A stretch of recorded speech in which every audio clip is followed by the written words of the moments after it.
everyone, thanks for tuning in. First of all, I just want to say that this video is for entertainment purposes only. We don't know if any of this is true or if it is, just make-believe. Pretty much it is just make-believe. It's just for fun, this video, and we should be following our government's advice, doing everything that we can individually to stop the spread of this virus. Okay, I'm gonna look at my notes. Let's go. Number 1, a bioweapon. One of the biggest theories that we have is that the Covid19 is a bioweapon. Now, this could have been developed by either America or China. Now, we have the Wuhan lab in China where this could have been developed and either escaped by accident or on purpose, escaping early October just before the Christmas and New Year and Chinese New Year's celebration to create an infection to spread across the world as quickly as possible. This could have also been developed in the USA and planted in Wuhan as a way for the Americans to reduce the population and reduce the economic power of China. It's up to you which bioweapon you believe. Number 2, it's not real, it's to encourage us into mass buying. So there are many theories that might not be true, 2 of which I'll include in this video. The first one is that it's not a real virus, but it was to encourage us into mass buying.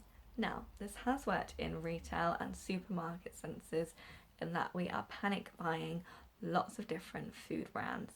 However, it has also caused a huge downfall to the travel and tourism industry and also an unexpected fall in the stock markets. Now, as quick as this virus has come, it is starting to decline, and this could be due to the fact that they didn't realise how much of an economic downfall rather than an upward spiral it would cause. 3, a population cull, either by vaccine or virus. Could the Illuminati, a group of governments, or even the UN themselves be to blame for a population cull? With an ageing population and an overpopulation, could the UN themselves be to blame for a virus that targets the old? Now, why would we want to kill the elderly? Well, to reduce the resources needed to care for them, to increase resources for young people, which will therefore increase economic and technological growth. Asian countries have a real focus on caring for their elderly relatives and their parents, so with the virus starting in an Asian country such as China, this kind of does make a little bit of sense. Now, some people have said that it's the virus that could kill, but some people have also said that it's the vaccine that they're producing which could end up killing the most vulnerable, such as the disabled and the most elderly. 4, reducing pollution and climate change effects. So could this be the work of Greenpeace or Extinction Rebellion? An article came out on Saturday the 14th of March that the virus is actually saving more people than it is killing more people in the long-term effects anyway. By reducing the population and the pollution levels in China and across the world, it's actually reduced the effects of climate change, saving many lives and many even countries themselves from the sea. 5, a terrorist attack on the global economy.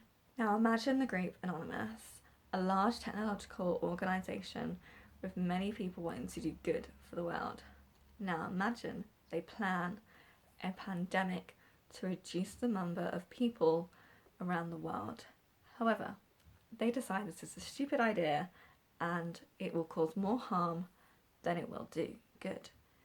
Now, imagine part of that group went vogue and decided to do the pandemic anyway. Now, why would they cause this type of pandemic? Because people like Anonymous want to stop capitalism. They want to show the effects of this money-hungry, rich world by creating a virus that causes such uncertainty in a world based around capitalism. It shows the injustifications within capitalism itself. 6, the 5G towers and new technology. In October 2019, Wuhan was one of the first cities to have the installation and activation of 5G towers. Now, 5G is actually a new technology that is banned in many different countries, such as Switzerland, Netherlands, Germany, the UK, the USA and Australia. So why is this technology banned? Well, because we don't know what it will do. Some people have said that 5G could produce microwave energy, which can create illnesses. Not the type of microwave energy that you get from your microwave, by the way.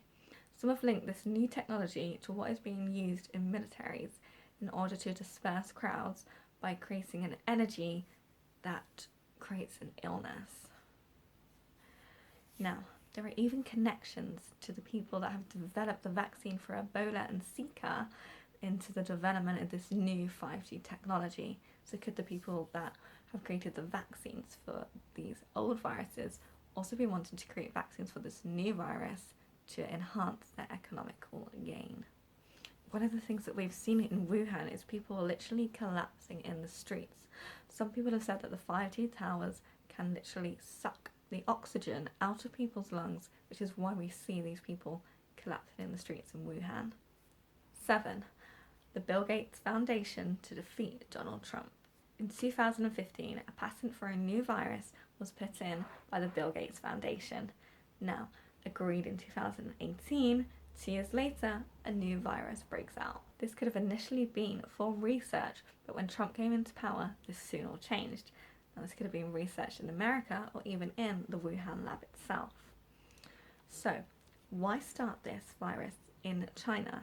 Well, Bill Gates couldn't just unleash it in America, a country with a relatively good health system, compared to the UK anyway. They couldn't just unleash it in America. They had to cause a global fear, which could turn and cause chaos in America. The goal is to bring down the unstoppable Donald Trump. Trump will show that he won't be able to deal with the situation, he won't be able to control the pandemic, and with the virus spreading in America, he will lose voters, lose supporters, lose the next election, and therefore lose his power. 8. The Vatican. Personally, I see this one as being a little bit far-fetched, but some people do still believe it.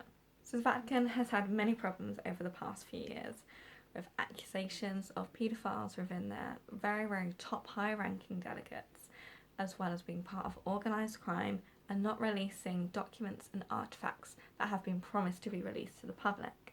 So they needed a cover-up, and what better than a global pandemic?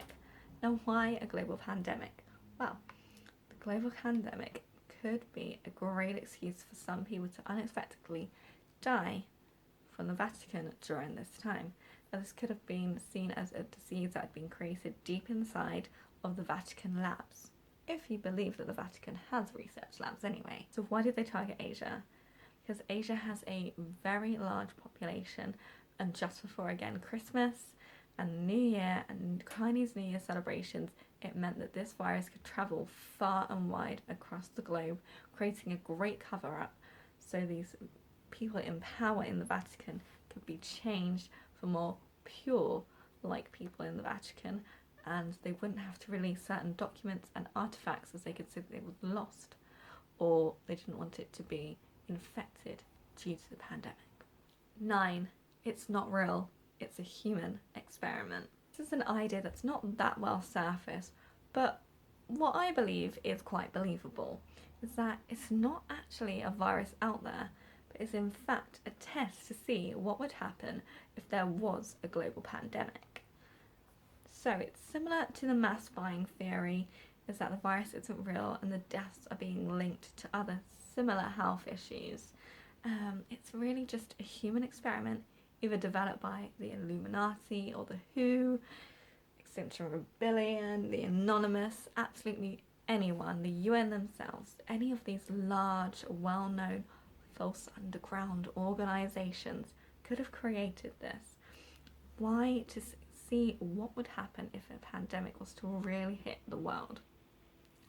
The world itself has been turned into research subjects to see how we would cope. Therefore, if one does happen, they can make predictions and changes. They can look at different patterns. Again, a scientific experiment, so that even when a real pandemic or a biological weapon is released into the world, they kind of have a rough idea of what to expect and how they can reduce the impact. 10. Bats. So this is less of a theory and more on how they actually believe that the disease has spread. So, a deceased bat's droppings were eaten by a pangolin, which is kind of like a small, really cute little anteater that curls up into a little ball. It's kind of like an armoured ferret. That's the best way to describe it. Anyway, go Google pangolin. You'll see what I mean. It's pretty cute. I'm not sure why you'd want to eat it, but hey ho. Anyway, this deceased pangolin was brought in the Wuhan Chinese market and was eaten, which created a new virus to mutate in human cells that was already in bats, and therefore this person went out not realizing they were infected many others, and so on. Now, this virus could be due to poor hygiene at the Wuhan market itself, or even the Chinese preferred taste in meat. Now, as Europeans can complain that the Chinese people shouldn't be eating bats at all, but they kind of think it's weird that we don't eat bats, so, you know, personally I think it's weird to eat animals, but that's a matter for another day. Anyway, that's all the 10 theories that I have for you today, so which one do you believe? Or do you believe in a different one that I haven't mentioned? Anyway, let me know in the comments, subscribe if you want. I'm totally up for doing more kind of theory videos. This is something I've not really explored before, but I've definitely enjoyed it and spent hours and hours and hours researching. I've missed playing The Sims because I've been researching this so much. Anyway, love you all. Be kind to one another. Bye now.